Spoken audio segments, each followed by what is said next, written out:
पुरुषार्थ से प्रारब्ध। ओम शांति। विषय: जागृत ईश्वरीय संप्रदाय और देही अभिमानी जीवन की साधना। आज मीठे बाबा हमें हमारी सच्ची पहचान याद दिलाते हैं। बाबा कहते हैं, तुम ईश्वरीय संप्रदाय के हो, तुम्हें ज्ञान सूर्य बाप मिला है, अब तुम जागे हो तो दूसरों को भी जगाओ। ये कोई साधारण वाक्य नहीं है, ये हमारी आत्मिक जिम्मेदारी का उद्घोष है। जब ज्ञान सूर्य उदित होता है तो अंधकार अपने आप मिट जाता है। उसी प्रकार जब आत्मा में ज्ञान का प्रकाश आता है तो अज्ञान, भ्रम और भय समाप्त होने लगते हैं। आज सारी दुनिया कुंभकर्ण की नींद में सोई हुई है। लोग समझते हैं कि यही जीवन, यही देह, यही संबंध सब कुछ है, परंतु हम जानते हैं कि यह पुरानी दुनिया परिवर्तन के अंतिम चरण में है। हम यहाँ के मुसाफिर हैं, मालिक नहीं। हमें इस रावणपुरी को श्रीमत पर चलकर विष्णुपुरी में परिवर्तित करना है। यह कार्य किसी बाहरी शक्ति से नहीं, बल्कि हमारी जागृत चेतना से होगा। बाबा बहुत स्पष्ट बताते हैं कि अनेक प्रकार के टकराव का मूल कारण देह अभिमान है। जहां मैं और मेरा आया, वहीं संघर्ष शुरू हो गया।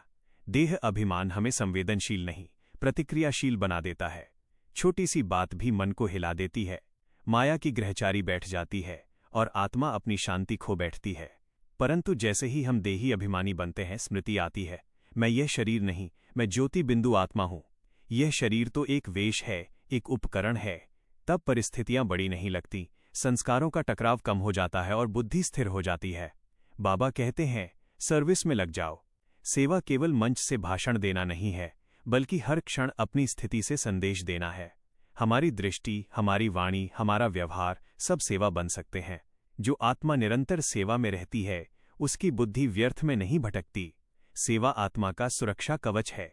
ऊंच पद वही पाते हैं जो निरंतर पुरुषार्थ और सेवा में तत्पर रहते हैं। आज आवश्यकता है कि हम अपने भीतर पांडव गवर्नमेंट का नशा जागृत करें। हम किसी संप्रदाय के सदस्य नहीं, बल्कि ईश्वरीय सरकार के प्रतिनिधि हैं। हमारा लक्ष्य केवल अपना कल्याण नहीं, बल्कि विश्व कल्याण है। भारत को स्वर्ग बनाना केवल नारा नहीं, यह आत्मिक संकल्प है। यह परिवर्तन बाहर से नहीं, पहले भीतर से होगा। जब हम स्वयं पवित्रता के फाउंडेशन को मजबूत रखते हैं, तभी सुख शांति का अनुभव स्थायी होता है। इसलिए आज का पुरुषार्थ है देही अभिमानी की निरंतर साधना। दिन में कई बार स्वयं से पूछें, अभी मैं किस स्मृति में हूं, शरीर की या आत्मा की? यदि देह की स्मृति है तो तुरंत याद की यात्रा में बैठ जाएं। 1 मिनट का सच्चा योग कई घंटे की उलझन को समाप्त कर सकता है। अब अंत में एक छोटा सा अभ्यास मेडिटेशन करें। धीरे धीरे शांत बैठें, अपनी दृष्टि को भीतर की ओर ले जाएं। मैं भ्रिकुटी के मध्य एक चमकता हुआ ज्योति बिंदु हूं। यह शरीर मेरे सामने एक वेश के समान है। मैं उससे न्यारा और उससे प्यारा हूं। ऊपर से ज्ञान सूर्य शिव बाबा की दिव्य किरणें मुझ पर पड़ रही हैं। यह प्रकाश देह अभिमान की परछाइयों को मिटा रहा है। मेरे भीतर शांति का सागर लहरा रहा है। अब मैं अनुभव करता हूं कि मैं जागृत आत्मा हूं। माया की कोई भी ग्रहचारी इस प्रकाश में टिक नहीं सकती। मैं स्थिर हूं, पवित्र हूं, सेवा के लिए तत्पर हूं। बाबा का हाथ मेरे सिर पर है। मैं विश्व में जागृति का प्रकाश फैलाने वाली आत्मा हूं। ओम शांति।